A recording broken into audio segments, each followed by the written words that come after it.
Olá pessoal, tudo bem? Shalom! Bem-vindos a este encontro bíblico. Muito bem. Estamos aqui hoje convidando você para trilhar o caminho de Marcos, o caminho desse 26º domingo do tempo comum. Vamos falar um pouco, Ângelo, sobre quem está a favor de Jesus. Eu conto com você para ir limpando a nossa vista. É assim, né, que as pessoas falam quando a gente vê algo bom, limpar a vista.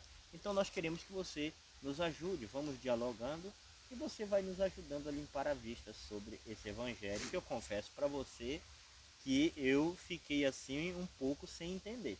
Eu te agradeço se você puder partilhar um pouco do que você buscou sobre ele conosco.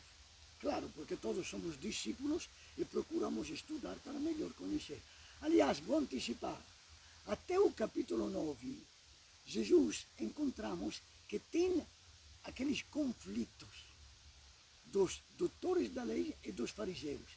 E depois tem uma grande incompreensão. Os discípulos aceitam Jesus, mas na verdade não compreendem a mensagem dele.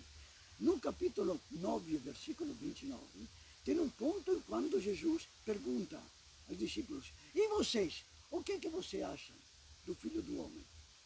E eles, Pedro levanta e diz: você é Jesus, o Messias. A partir de agora, do capítulo 9, o que acontece?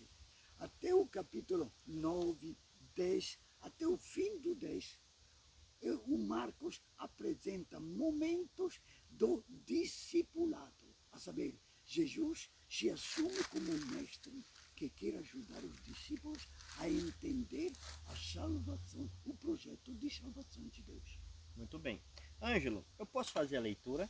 Tem que fazer. Você que está na sua casa, no trabalho, você que tem uma Bíblia próximo ou que também no seu telefone tem uma Bíblia online, você pode pesquisar depois. Mas eu vou dizer para você que você precisa ler esse evangelho. O evangelho de Marcos, no capítulo 9, versículos de 38 a 50. Posso começar? 48, 48, 48, né? 50. 50. Lá vai. João disse a Jesus: Mestre, vimos um homem que expulsa demônios em teu nome, mas nós lhe proibimos, porque ele não nos segue. Jesus disse: Não lhe proíbam, pois ninguém faz um milagre em meu nome e depois pode falar mal de mim. Quem não está contra nós está a nosso favor.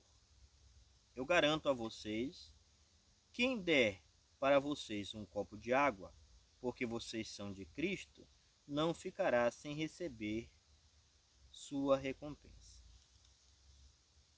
E se alguém escandalizar um destes pequeninos que acreditam, seria melhor que ele fosse jogado no mar com uma pedra de moinho amarrada no pescoço.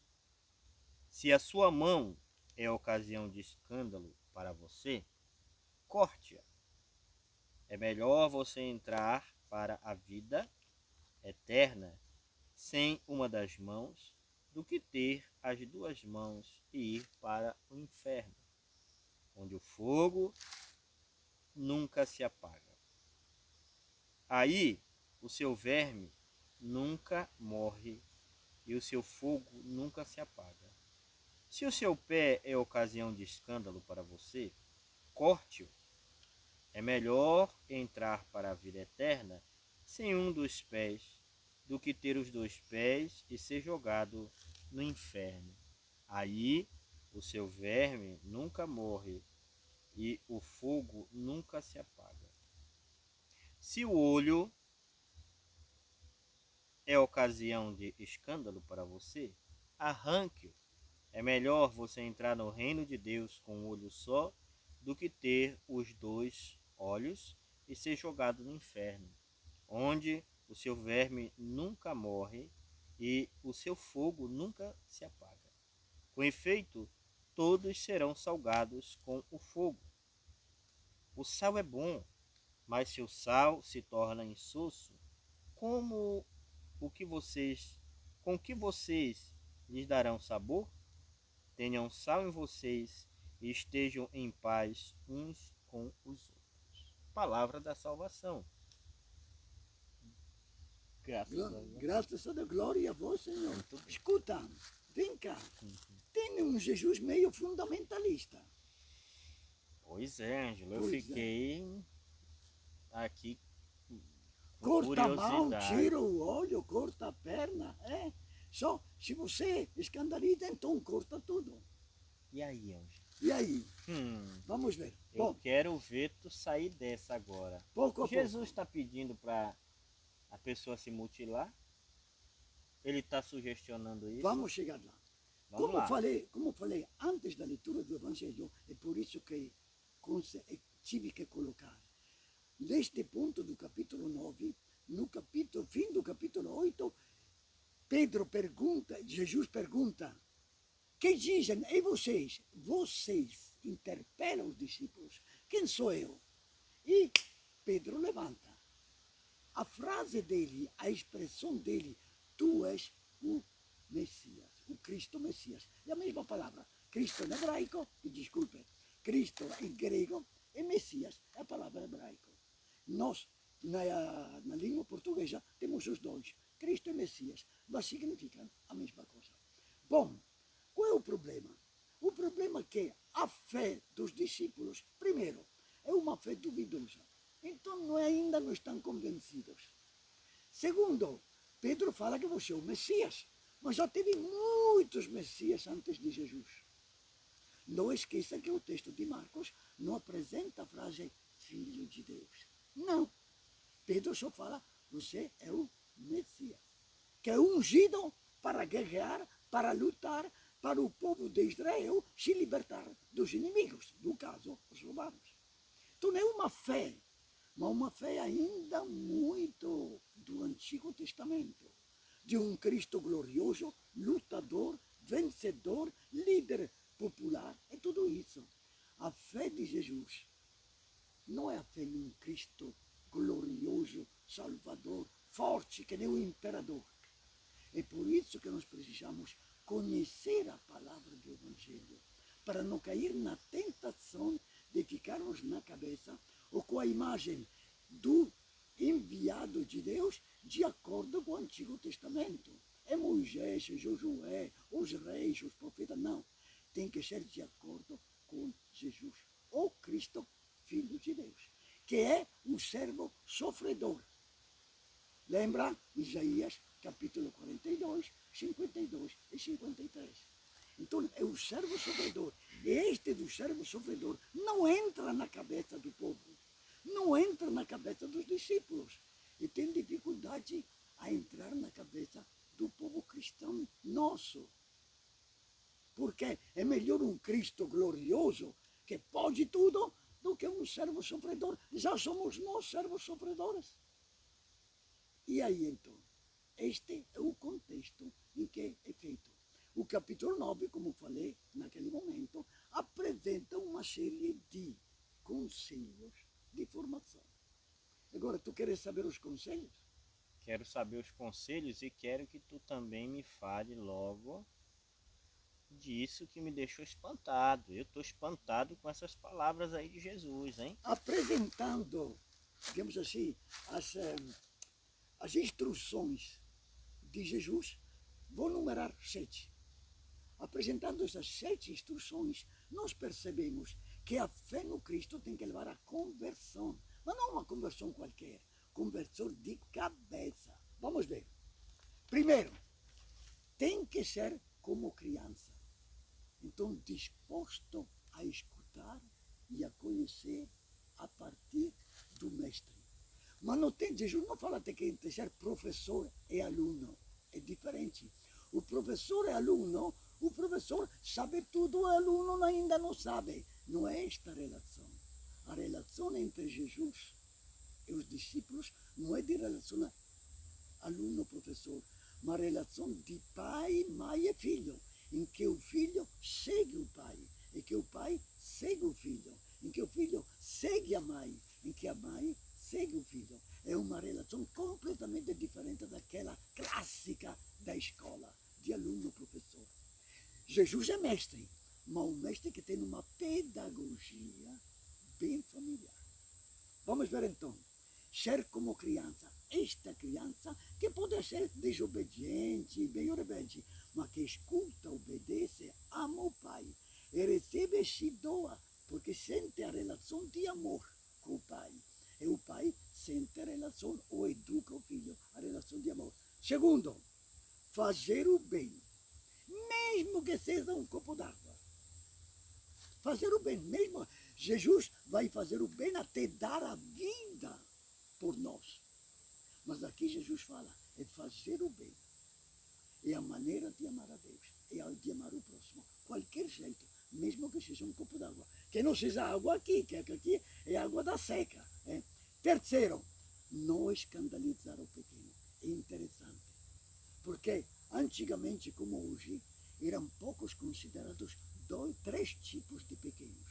As crianças, as mulheres, que de uma maneira meio popular, chamada de a mulherada, mas que no fundo tem um peso de machismo nesta palavra. E terceiro, os doentes, leprosos, paralíticos, cegos, e todos estes que eram um submundo da sociedade de Jerusalém. E então, quando Jesus fala não escandalizar os pequenos, não fala somente as crianças pequenas, mas todos os pequenos.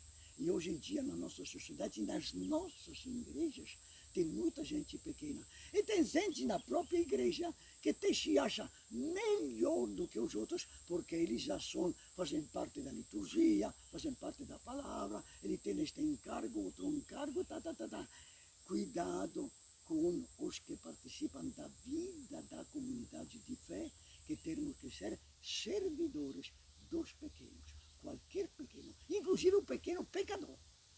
Quarto, amar no casamento. Ainda não chegamos a que você quer escutar.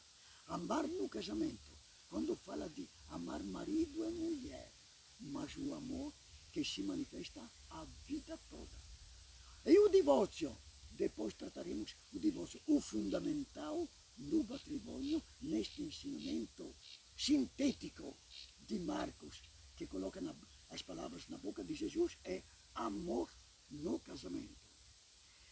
Em particular, Marcos destaca respeitar a mulher. Porque ainda hoje tem o que durante muitos milênios continua a ter de forma discriminante. O homem se sente o macho da casa e da sociedade. E ele, até no parlamento, escutamos na televisão estes dias, como determinados deputados desprezam as falas das mulheres. Isso mesmo. Outro, 5, receber o reino de Deus como uma criança. O reino de Deus não é, eu não mereço o reino de Deus. Nós não merecemos, é um dom do amor de Deus. A relação com Deus é uma relação de amor, a relação de pai. Olha que interessante. Poderia até fazer uma aula ou minas de aula de catequese sobre este. Claro que Marcos, repito, sintetiza os ensinamentos de Jesus neste capítulo 9, neste 10 versículos do capítulo 9. Que mais? 9.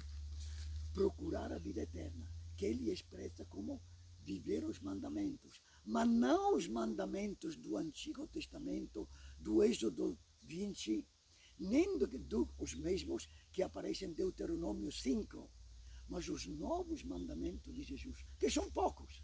Não são nem 10, nem 9. Aliás, no Antigo Testamento não são 10, são 9. Verifiquem bem, são 9. Não existe 10 mandamentos, existem 9. E no Novo Testamento não são nem 8, nem 8, nem 9, nem 10, nem 12. Os mandamentos são 2.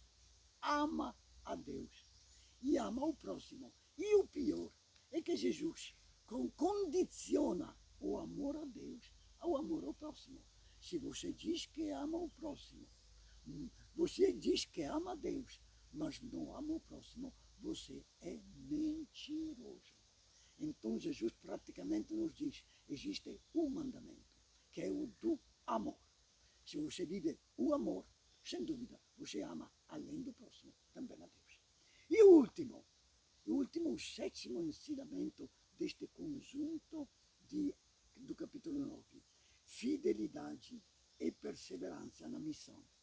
Mas como? Eu tenho fé. Não é suficiente ter fé. Nenhuma fé iluminada pelo estudo da palavra de Deus. Não é suficiente o sermão do padre, nem do pastor, nem de outro. Não é suficiente. Aqueles sermões são reflexões que os nossos pastores fazem para ajudar a gente. Mas não é suficiente escutar um sermãozinho de 10, 15 minutos. Mas temos que aprofundar a palavra de Deus, pessoalmente, ou com a ajuda de encontros bíblicos. E outra coisa, não é suficiente conhecer a palavra de Deus. Tem que anunciar, assumir a missão. Se conheço a palavra de Deus, tenho dois compromissos. Viver testemunho e anunciar. Ide pelo mundo todo, anunciar o Evangelho a todas as criaturas, a todos os povos, sem discriminar quem é alto, baixo, gordo, magro, negro, preto, branco, amarelo, ok. É a todos os povos. Até as perseguições. Então, tu vês que neste capítulo tem um monte de ensinamentos específicos como instrução para uma formação, que esta formação poderá ser chamada de conversão. Quem diz que se converteu na cabeça, mas não vive estes ensinamentos de Jesus, é só papo furado. Muito bem. E então volta a tua pergunta. Ângelo, me fale um pouco, né? Nós não temos muito tempo, Ah, mas me fale um pouquinho aí sobre essa questão de cortar mão, furar olho, arrancar olho, se jogar no rio com uma pedra de moinho no pescoço. E aí? Aí, primeiro, este tipo de situação era comum. Ainda hoje, na maldade dos homens, muitas vezes um cega o outro, ou mata ou corta alguma coisa. Naquele tempo, no tempo de Herodes, o que é que falava Herodes? Até cortou a cabeça de João Batista. No tempo de Jesus Cristo, o que é que fizeram os próprios doutores da lei, sacerdotes, fariseus, com a autorização de Pôncio Pilato? Crucificaram Jesus, crucificaram os ladrões, mortes absurdas. Então, esta maneira de tratar até os escravos, cortando a mão, cortando duas mãos, cortando uma perna para não fugir, cegando para não fugir, estes castigos eram, desculpa a expressão, eram corriqueiros na vida dominadora dos grandões daquele tempo. Estamos falando de pessoas perversas, mas saindo da boca de Jesus, Ângelo. Ele usa uma realidade daquele tempo, um exemplo daquele tempo, para afirmar uma coisa, que normalmente não era observada antigamente, nem hoje. Não escandalizar as crianças, porque criança e mulher, como te falava no começo, e doentes eram subproduto da sociedade. A criança não tinha valor até os 12 anos. A mulher não tinha valor, ela só fazia filhos e não tinha papo. E logo, os doentes eram desprezados. Jerusalém estava cheia lá nas piscinas de Jerusalém, estava cheia de doentes, esperando que alguém jogasse ele na água quando o anjo mexia. Então dá para ver uma sociedade que hoje, apesar dos hospitais, dos médicos e tudo, exceto o valor, que é muito grande o valor, muita gente vive em grandes situações de abandono, quer na saúde, quer na educação, quer na aposentadoria, e quem até na vida da criança. Jesus, o que é que ele diz? Ai de vocês se escandalizarem. Então, criança não é para tratar como um subproduto humano, como faziam os hebreus até os 12 anos. Criança é filha de Deus, desde criança. Então, tem que ser ajudada no processo educativo, no processo de crescimento, no processo de esclarecimento, de conhecer a vida, ajudada com carinho e não na porrada. Os nossos velhos davam porrada. Você já recebeu chicotada na mão quando era criança? Apanhei muito Chamava o bolo na mão. No bolo, é porque o bolo é uma forma de castigo pensando que dando o bolo educa a criança. Nenhuma pedagogia afirma isso. Só a pedagogia da violência, que era muito comum, inclusive nas nossas famílias. Muito bem. Eu vou aceitar essa sua resposta. Jesus, então, resumindo, retoma um costume antigo dos antigos, muito comum, que chegou até os nossos tempos, para dizer, ai de vocês, ai de quem escandaliza a criança, escandaliza. Então, muito mais grave de todas as coisas, seria menos pior se cortasse a mão. O pecado gera dor, gera perda, sofrimento. Humilhar, desqualificar o outro, perseguir, tudo isso se enquadra no que o Ângelo falou. Com os pequenos, com os indefesos, com as mulheres, com os doentes, com todos aqueles que sofrem. Com todos aqueles que sofrem. Então, lembre disso.